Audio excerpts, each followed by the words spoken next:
Welcome to Washington Today for Monday, March 17th, 2025. I'm Gary Sterkoff. Happy St. Patrick's Day, and thank you for joining us. The White House is continuing to defend this weekend's deportation flights of hundreds of mostly alleged gang members from the U.S. to a prison in El Salvador. It comes as it defends its actions at a hearing in a federal courtroom this afternoon. That hearing's focus, whether the Trump administration violated a federal court order stopping the removals from the country. We'll hear from Trump border czar Tom Homan and White House Press Secretary Karoline Leavitt coming up. President Trump says he plans to speak with Russian President Vladimir Putin tomorrow about a ceasefire deal in Ukraine. Meanwhile, the State Department says South Africa's ambassador to the U.S. has until Friday to leave the country. That comes after Secretary of State Marco Rubio accused him on social media of being a race-baiting politician who hates President Trump. State Department spokesperson Tammy Bruce talked about it today at her briefing. We'll hear from her.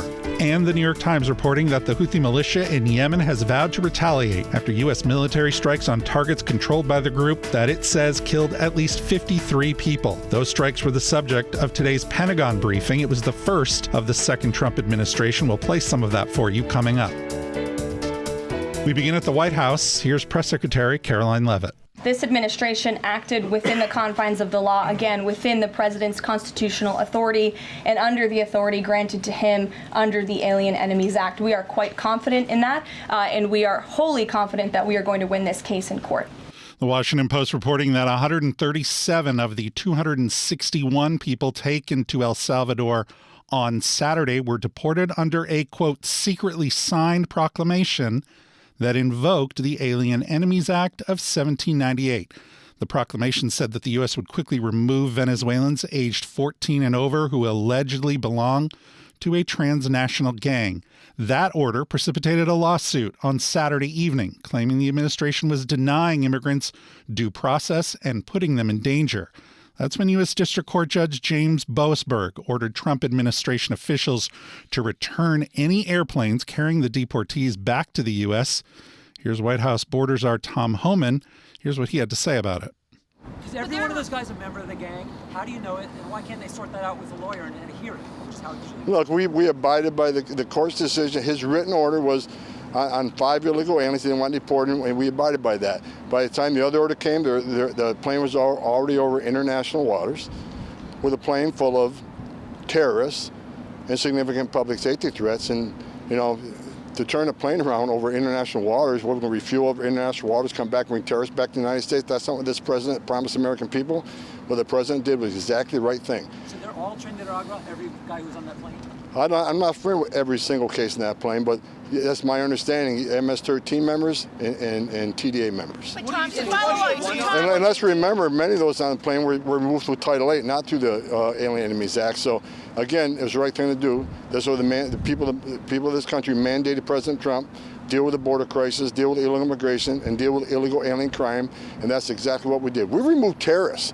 That should be a celebration. We removed terrorists from this country, and I stand by what the president did. I support 100%. How do you determine whether somebody is a gang member? What criteria do you use? To various investigations. A lot of the ways we do it, it's law enforcement sensitive. I'm not going to share all that with you, but whether through social media, through the activities, through their criminal records here and abroad. So this was done a very. The review of this issue was at the highest level I've seen, and I think, again, I stand by everything we did this weekend, and I think the president keeping his promise to the American people. We removed terrorists from the country this weekend. I can't believe any media would question the president's ability to remove terrorists from this country. But what do you say? What do you say to those who say you? What do you say to those who claim you're using a 200-year-old law to circumvent due process? An old law?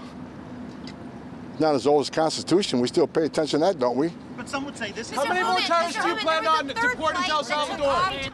White House border czar Tom Homan, and we heard that question about the timeline of the flights. That has become an issue in this case. According to CNN.com, Judge Boasberg first made a verbal order that the planes needed to return to the U.S. at 6:45 p.m. Eastern Time on Saturday. That was after the planes had departed. Karoline Leavitt was asked about this by CNN's Caitlin Collins.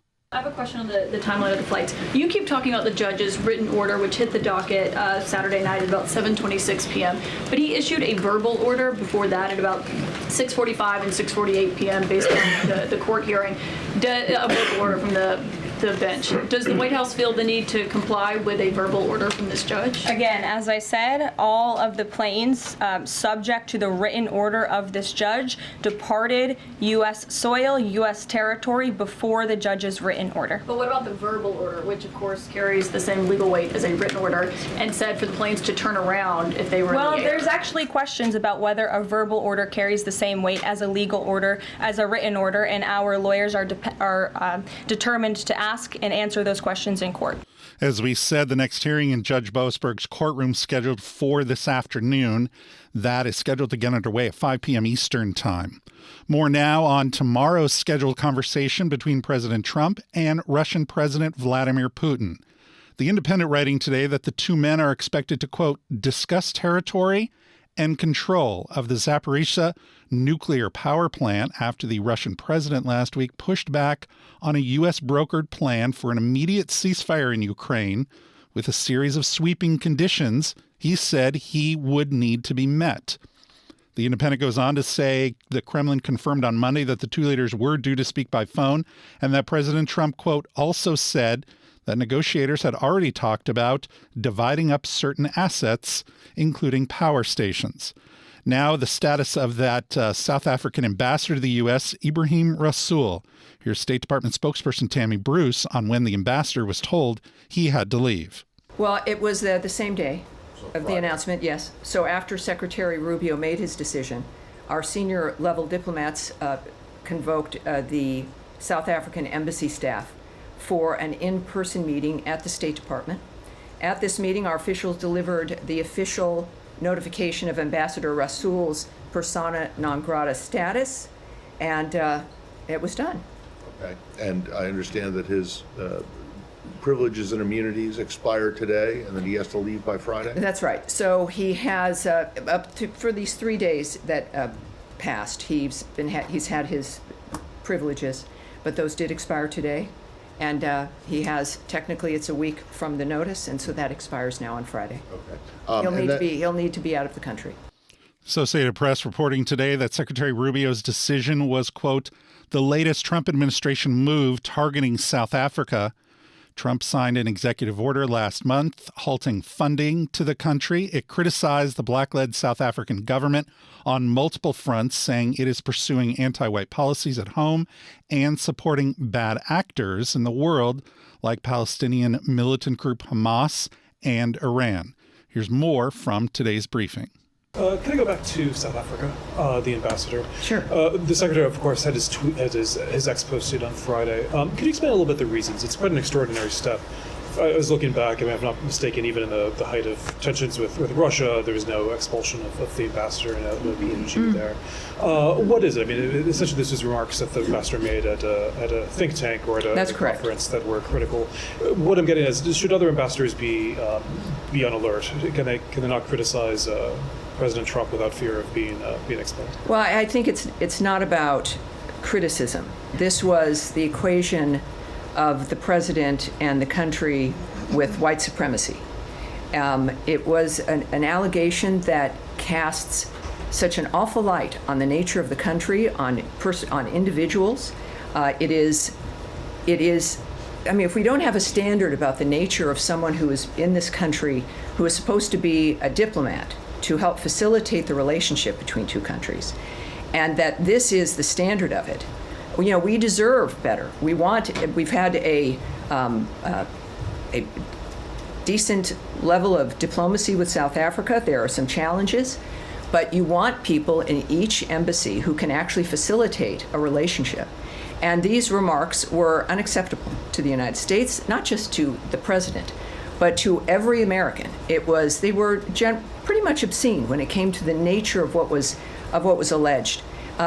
So that is, I think, at the very least, what we should expect is a standard of some respect, basic, low-level respect, if you're in a position that is going to help facilitate any kind of diplomatic relationship with another country.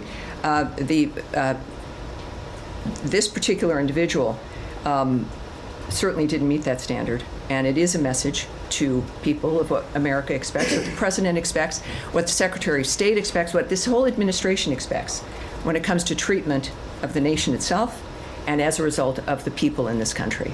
And so that's why it was done. Semaphore News reporting today that South African Deputy Minister of Justice and Constitutional Development, Andries Karoline, has emerged as an early favorite to become the new ambassador. You can see all of Tammy Bruce's State Department briefing at cspan.org and C-SPAN Now. More now on the U.S. strikes over the weekend against Houthi militia rebels in Yemen. The New York Times reporting that the group, which is backed by Iran, said that women and children were among those killed in the attacks. It was part of today's Pentagon briefing. Here's spokesman Sean Parnell and Joint Staff Operations Director and Air Force Lieutenant General Alex Grinkovich. The response is ongoing. I mean, this isn't, there's going to be, as I mentioned, a very clear end state to this. And I think a lot of that has to do with how the Houthis respond. Firing at U.S. military personnel in the region and shooting at our ships and shooting at our drones and putting American lives at risk is not a good way to end this conflict. The Houthis could stop this tomorrow if they said, we're going to stop shooting at your people. But they've clearly chosen not to do that. And so this campaign will be relentless to degrade their capability and to open up shipping lanes in the region and to defend our homeland. But General, thanks, Sean. The only thing I would add is, the Houthis claim to have tried to attack the Harry S. Truman. Quite frankly, it's hard to tell because while we're executing precision strikes, they missed by over 100 miles. So I would just tell you their effectiveness, I would question anything that they claim in the press that they're doing or not doing. It's very hard to tell what they are just based on their level of incompetence that they've demonstrated so far. Sorry, did this one miss? Yes, that's correct. There's also been a number of other attempts to interdict vessels in the Red Sea using UAVs and some cruise missiles as well. All of those have been easily defeated by our fighter aircraft that are there. General Grinch throwing shade at the Houthis from the podium. I love it. Some of the folks in here know that my previous job, I dealt with the Houthis quite a bit. Yes, you did. Yes, you did. Happy to throw shade at them. NPR reporting background on this conflict. The Houthis began targeting dozens of military and commercial vessels in the Red Sea shortly after Israel's attacks on Hamas terrorists in Gaza began in late 2023. Early 2024, the Biden administration put together a coalition of about 20 nations to help secure the Red Sea. That included retaliatory strikes against militants and shooting down its drones and missiles. The Houthis stopped targeting ships in January following the ceasefire in Gaza, but last week it said it would begin attacks again after Israel cut off the flow of humanitarian aid to the region. Today's briefing was the first Defense Department briefing in the second Trump administration. You can see all of it at cspan.org and C-SPAN Now. Also this afternoon, President Trump visited the John F. Kennedy Center for the Performing Arts here in Washington. It was his first visit since he fired many members of the center's board of directors and installed himself as chairman. ABC News reporting that he took a tour of the center and chaired a meeting of its board of directors. Here's what he had to say to reporters. This represents a very important part of D.C. and actually our country. And I think it's important to make sure that our country is in good shape and is represented well. When people look at this, I've been hearing for a long time that they come here and they're very disappointed. When they come here, I want them to be excited. We're bringing a big move onto Washington, D.C. We're going to stop the crime. We actually worked with the mayor.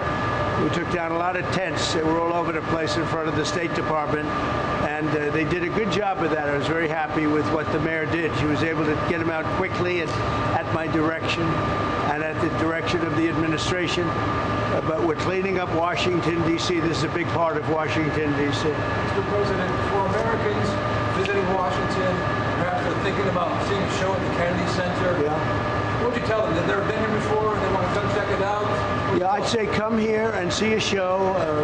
I was never a big fan of, I never liked Hamilton very much, and I never liked it.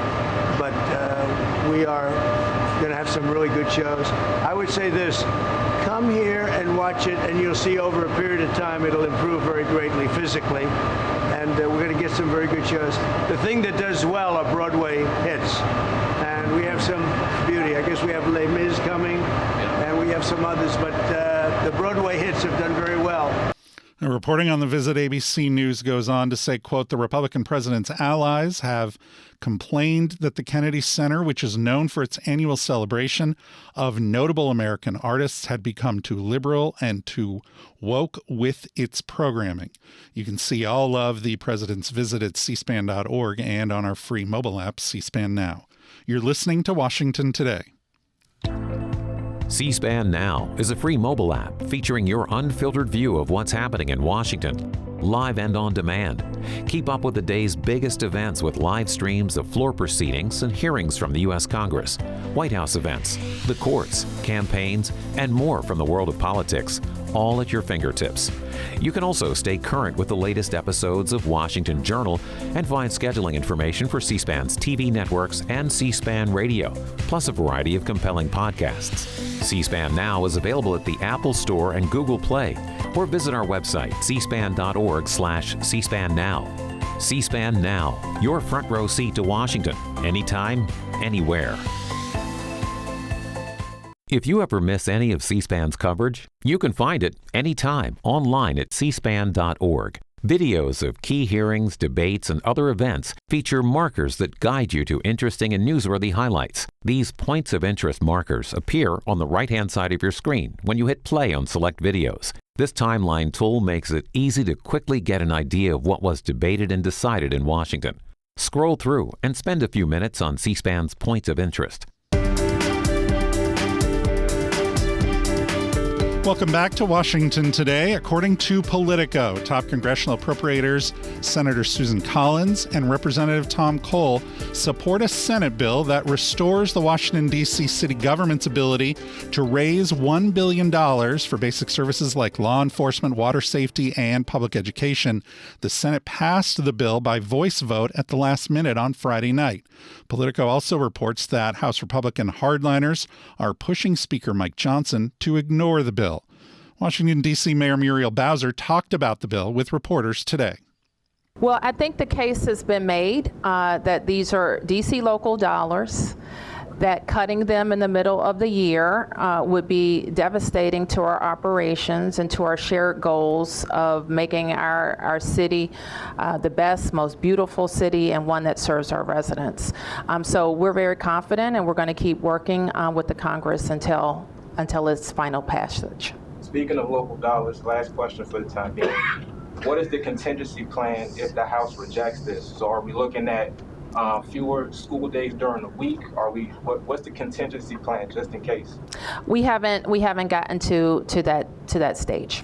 Yes. What is happening in the interim in this week where we could be waiting on the vote? Do you guys have to make those immediate cuts now since the budget passed? So I'm going to turn to our CFO in just a moment, but let me be clear about this. We're midway through, and even with reverting to a 24 budget, there's no department in the government that is exceeding that.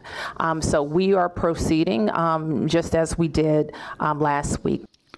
D.C. Mayor Muriel Bowser and Fox 5 D.C. reporting that the event was interrupted by resident Karen Hilton. She is the mother of the late Karoline Hilton Brown, who was killed by D.C. police back in 2020.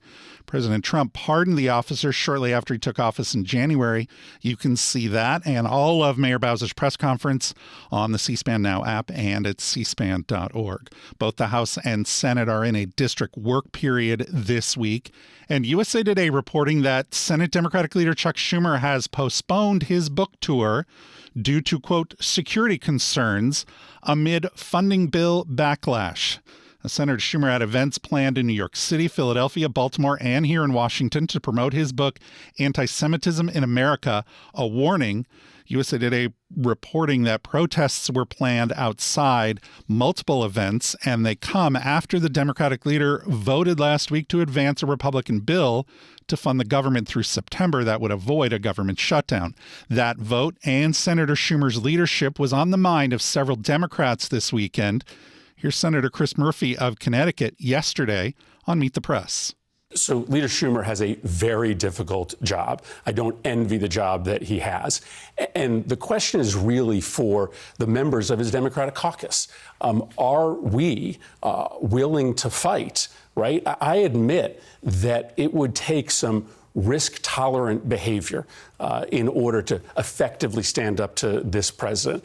And so the question really is, for my party writ large, are we willing to do the very difficult things necessary to meet this moment? Do you think that Leader Schumer is the best person to lead your caucus in this moment? Senator Schumer certainly can lead this caucus. Is he the best person? He can lead this caucus, but we need to have a conversation inside the caucus about whether we are willing to stand up to Republicans. Listen, we have options. We could decide to not proceed to legislation as an ordinary course of business. There are big fights ahead of us, like the debt ceiling, like another potential government shutdown in 6 months. So we have opportunities as a caucus to stand up and meet this moment. And I think the American people are demanding that we do that. Just yes or no before we move on. Do you have confidence in Leader Schumer? I still support Senator Schumer as leader, but I think the only way that we are going to be effective as a caucus is if we change our tactics, and we have to have a conversation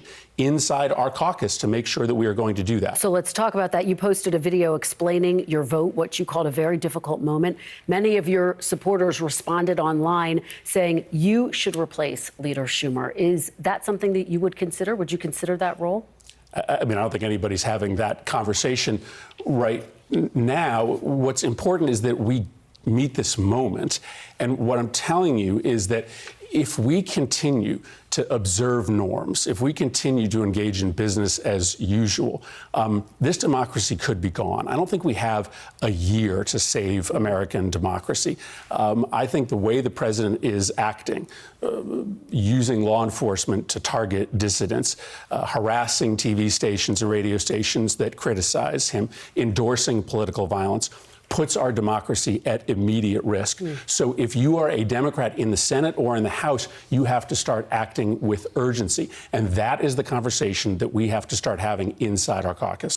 Connecticut Democrat Chris Murphy on Meet the Press. Here's what Texas Democrat Jasmine Crockett had to say to CNN. I understand that the American people are frustrated. Please believe many of us did not sleep because we were calling and trying to impress upon the senators the importance of pushing back in this moment. And as you saw, we had all but one Democrat in the House that voted for this. So that's 212 Democrats in the House. And then you had the vast majority of senators vote for it or vote against it as well. And so the idea that Chuck Schumer is the only one that's got a brain in the room and the only one that can think through all of the pros and cons is absolutely ridiculous.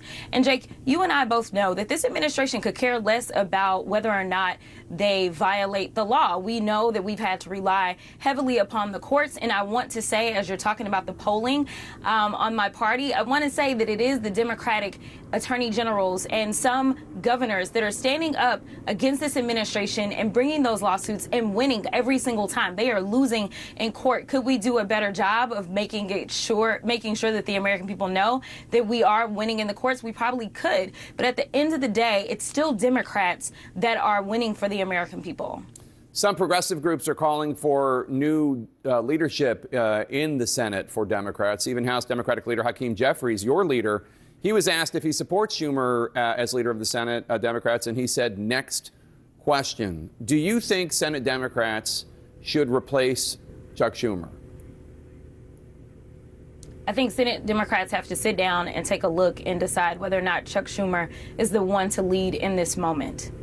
You're close with Congresswoman Alexandria Ocasio-Cortez of New York. Some of your fellow House Democrats say, and not just progressives, by the way, we've heard that moderates have said this too, that they're ready to support her to challenge Chuck Schumer in a Democratic primary. Would you get behind that?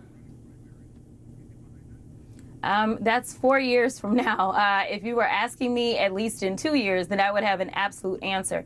But I can tell you that there are a lot of people that are watching his leadership in this moment. This is the moment. We don't even know what elections will look like in 4 years if we will have elections. And so I definitely think that younger, fresher leadership may be something that many of us, not just depending on what part of the spectrum you're on, but many Americans may be looking for, especially in the state of New York. Texas Democratic Representative Jasmine Crockett speaking to CNN yesterday. Now, House Democratic leader Hakeem Jeffries told MSNBC's The Weekend that he's already focusing on what's next. We have the Republicans on the run on three different issues. We have them on the run with respect to the economy. Donald Trump and House Republicans promised that they were going to lower the high cost of living. But instead, costs haven't gone down. They've gone up. Inflation is going up. Why? Because Donald Trump and Republicans haven't been focused on doing anything to lower the high cost of living. Not a single bill, not a single executive action, not a single administrative order. We, as House Democrats, have to make sure we forcefully make the case to everyday Americans that we are trying to build an affordable economy. We know that costs are too high, and we know that people are struggling to live paycheck to paycheck. And that should never happen in the wealthiest country in the history of the world. We got to hold the line as it relates to the economic narrative, and we see that Trump's poll numbers are collapsing in that regard. The American people are with us. We got to hold the line as it relates to the effort to save Medicaid and prevent the type of devastation that Republicans are trying to bring to hurt children, hurt families, hurt pregnant women, hurt seniors, hurt Americans with disabilities who rely upon Medicaid to go see a doctor and to live the best possible life. This Medicaid cut that Republicans are trying to visit upon the American people will close hospitals, including in rural America, and close nursing homes. Every single Democrat in the House and in the Senate opposed the Republican budget resolution. We have to stay the course as it relates to that level of principled opposition. And lastly, we have the Republicans on the run with respect to their tax scheme. They want to rip away money from everyday Americans so that they can fund massive tax cuts for their super rich donors like Elon Musk and the wealthy, the well-off, and well-connected corporations. That is not acceptable, and the American people are with us on that. And so it's my hope and expectation, not just in the next few days, but in the next few weeks, in the next few months, as we engage in this legislative struggle, that we can stay together in defense of the American people. House Democratic leader Hakeem Jeffries speaking to MSNBC's The Weekend yesterday. Both the House and Senate are back here in D.C. next week. Jake Sherman of Punchbowl News writing this morning that the House could consider overturning Biden administration energy efficiency rules on commercial refrigerators and walk-in freezers next week. And Punchbowl also reporting that House Republican leadership thinking that they may be able to put the House-Senate budget resolution on reconciliation on the floor the week of April 7th. You can find all of our congressional coverage at cspan.org and C-SPAN Now. Finally, today, former New York Democratic Representative Nita Lowey passed away over the weekend. She was first elected in 1988. She represented parts of Westchester and Rockland counties in New York, also parts of New York City, the Bronx, and Queens. In 2013, Representative Lowey became the first woman to be House Appropriations ranking member. And then in 2019, she was the first woman to chair the committee. Her family said in a statement, quote, "With great sadness, we announce that former Congresswoman Nita Lowey died peacefully on March 15th at the age of 87, surrounded by her loving husband, children, and grandchildren in her home in Harrison, New York. Nita has quietly and bravely battled metastatic breast cancer in recent years with the same tenacity and strength that she fought throughout her 32-year career in Congress for women, children, and families in the U.S. and around the world." In 2020, Nita Lowey talked to C-SPAN about her time in Congress and if she thinks it became more polarized over the course of her career. Unfortunately, yes. Unfortunately, now remember, I'm a Democrat, and Democrats are individuals with their own minds, and I have to work hard to get all Democrats to vote and support issues that are critical for me on appropriations. But on the Republican side, I do think they follow the leader, follow Trump, make sure that they are taking a vote in accordance with his wishes. I think if you look at President Trump's action with Mitch McConnell, on the Senate side, they certainly don't have an appetite to cooperate and compromise. But on our side of the aisle, we do work together. And I've been able to get a lot of Republican support for the issues I care about. So, Nita, Lowey, when you... Look, I just want to say one other thing about it. I think bipartisanship is essential on appropriations. Now, everyone has their own values, their own mind, their own issues. But as chair of appropriations, I work hard to reach out to Democrats, to Republicans, and to try and get bipartisan support for the key issues. Former New York Democratic Congresswoman Nita Lowey speaking to C-SPAN back in 2020. In a statement on X, Representative Mike Lawler, a Republican who now represents the district, praised Nita Lowey's, quote, bipartisan spirit, commitment to our community, and dedication to the country. You can see our whole interview with the Congresswoman at cspan.org and the free C-SPAN Now mobile app. That's also where you can find this program as a podcast. You can also find it on YouTube. Just search Washington Today. And for more on the stories that are shaping Washington every day, get our daily email word for word. Just go to cspan.org/connect to subscribe. I'm Gary Starakoff. Happy St. Patrick's Day. And thanks a lot for listening today to Washington Today.